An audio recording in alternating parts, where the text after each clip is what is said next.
ಅಲ್ಲಿ ಇನ್ಸ್ಪೆಕ್ಷನ್ ಮಾಡ್ಕೊಂಡು ಹೋಗಿ ಅಲ್ಲೇ ವರದಿ ಕೂಡ ಕೊಟ್ಟು ಅದನ್ನ ಇಂಪ್ಲಿಮೆಂಟ್ ಮಾಡಬೇಕು ಅಂತ ಈ ಸಂಬಂಧಪಟ್ಟಂತ ಕೈಗಾರಿಕೆಗಳಿಗೆ notice ಕೊಟ್ಟಾಗಿದೆ.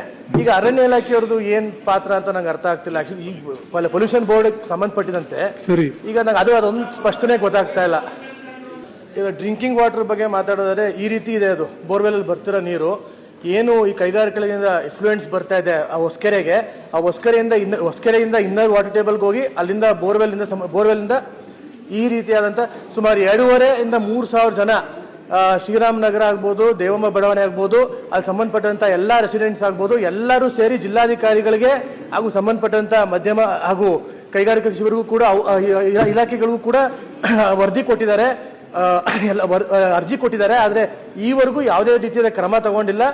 Karnataka state pollution control board ಈ ಸಂಬಂಧ ಅವರು ಇಂಥ ಗೈಡ್ಲೈನ್ಸ್ ಕೂಡ ಹಾಕೊಟ್ಟಿದ್ದಾರೆ. ಯಾವ್ಯಾವ ಕೈಗಾರಿಕೆಗಳು ಏನೇನು ಕ್ರಮ ತಗೋಬೇಕು, CCTV ಎಲ್ಲ ಅಳವಡಿಸಬೇಕು, ಆ ಎಫ್ಲುಯೆನ್ಸ್ನ ಈ ಕ್ಷಣಕ್ಕೂ ಇವತ್ತಿಗೂ ಕೂಡ ಬಿಡ್ತಾ ಇದ್ದಾರೆ. ನೈಟ್ ಟೈಮ್ಸ್ ಅಂತೂ ಇನ್ನೂ ಜಾಸ್ತಿ ಬಿಡ್ತಾ ಇದ್ದಾರೆ. ಮನೆ ಸಭಾಪತಿಗಳೇ, ಡ್ರಿಂಕಿಂಗ್ ವಾಟರ್ ಪರಿಸ್ಥಿತಿ ಈ ರೀತಿ ಇದೆ. ಈಗ drinking water is essential right for every citizen. But ನೋಡಿ ಈ ರೀತಿ ಇದೆ ಅಂತ ಹೇಳಕ್ ಬಯಸ್ತೀನಿ.